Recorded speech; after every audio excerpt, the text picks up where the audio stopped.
बहुत समय पहले की बात है। एक राज्य हुआ करता था।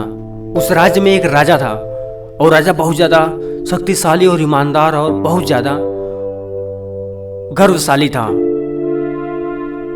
और उसके पास 3 बेटे थे। समय के साथ बूढ़ा होता जाता है, वृद्धा होता जाता है, लेकिन उसको एक चिंता सताई जा रही थी कि इन तीनों बेटे में से मेरा गद्दी कौन चला सकता है। जो राजगद्दी है, राज दरबार कौन चला सकता है समय के साथ। उसे ये चिंता सताया। तभी वो अपने तीनों बेटों को बुलाता है, उन सबके सामने एक सवाल रखता है। एक अपराधी को सजा देना है, तुम तीनों कैसे सजा दोगे? तो पहला लड़का बोलता है, मैं उसको ऐसी सजा दूंगा कि वो कोई भी अपराध करने से पहले डरेगा। इस शहर में कोई भी अपराध करने से पहले लोग डरेंगे मुझसे। दूसरा बोलता है कि मैं उसको सीधा मौत की सजा दूंगा। उस शहर में कोई भी अपराध करने से पहले डरेगा कि राजा मुझे मौत की सजा दे देगा। तब तीसरा लड़का बोलता है कि अगर राजा की इजाजत हो तो मैं इससे पहले एक कहानी बताना चाहता हूँ। राजा बोलता है ठीक है बताओ। वो बताता है एक शहर हुआ करता, तो वहाँ पे एक राजा था जिसके पास एक तोता था। वो तोता और राजा की बहुत ज़्यादा दोस्ती थी, बहुत ज़्यादा गहरी थी, उन दोनों में बहुत ज़्यादा प्यार था। वो तोता बोलता है राजा जी मैं अपनी माँ से मिलने जाना चाहता हूँ। वो बोलता है ठीक है तुम जाओ, लेकिन बहुत जल्दी चले आना। वो तोता जाता है, अपनी माँ से मिलता है और फिर आते समय एक उसे आम का वृक्ष दिखता है और उस वृक्ष के बारे में बहुत सुना था कि जो इस वृक्ष का फल खाएगा वो कभी मरेगा नहीं, अमर हो जाएगा। वो वृक्ष वहाँ से लेता है और आते रहता है। तभी थक जाता है, वो पेड़ के नीचे वृक्ष को रख के आराम करने लगता है और तभी वहाँ पर एक सांप आके उस फल को आधा खा लेता है और फल काफी ज्यादा विषैला हो जाता है। उसकी नींद जैसे खुलती है, वो फल उठाता है और राजा के पास जाता है और राजा के पास जाता है, देता है, बोलता है राजा जी ये फल खाने से आप कभी मरेंगे नहीं, आप अमर हो जाएंगे। और राजा खुद खाने से पहले उसे एक टुकड़ा काट के अपने पालतू कुत्ते को खिलाता है और जैसे वो कुत्ता खाता है मर जाता है।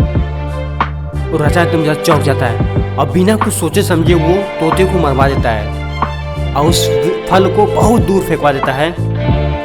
और फिर थोड़े टाइम काफ़ी समय बीतता है, उसके बाद वो फल वो जो फेंकवाया रहता है बीज वहाँ पे एक वृक्ष जम जाता है और वृक्ष में काफ़ी अच्छे खासे फल लग जाते हैं। लेकिन उस शहर में सबको सूचित करवा दिया जाता है इस वृक्ष का कोई फल खाएगा नहीं वरना मर जाएगा। ये राजा की इजाज़त है, राजा की अनुमति है। और तभी काफ़ी समय बीतने के बाद वहाँ से एक वृद्ध व्यक्ति भी गुजरता है जो इन सब बातों से अनजान था कि वृक्ष का फल काफी ज्यादा जहरीला है और उस वृक्ष का फल उसे काफी भूख लगाता है, उसे तोड़ता है और खाने लगता है। वो खाता है, फिर समय बीतता है। समय के साथ धीरे धीरे जैसे होता है समय बीतता है, वो एकदम ज्यादा जवान हो जाता है, बहुत ज्यादा आकर्षित होता जाता है, एकदम सुंदर होता जाता है। लोगों के गाँव में पता चलता है तो ये बात राजा को पता चलता है कि जो फल खाया था वो तो मरा नहीं बल्कि काफी ज्यादा सुंदर था, सुंदर हो गया है, काफी ज्यादा आकर्षक हो गया है, बूढ़ा था। तो बात राजा को समझ में आती है मैंने अपनी जिंदगी में कितनी बड़ी गलती कर दी है, बिना सोचे समझे इस तोते को मरवा दिया हूँ।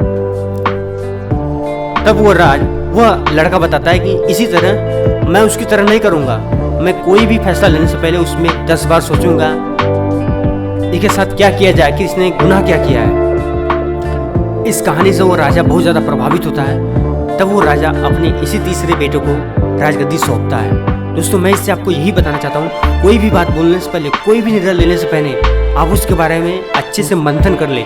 मैं इसके बारे में जो फैसला ले रहा हूँ इससे मेरे ऊपर क्या बीत सकता है, आगे क्या हो सकता है। तभी आप जिंदगी में कोई भी फैसला ले, उसके तह तक जाएं, पीछे तक जाएं।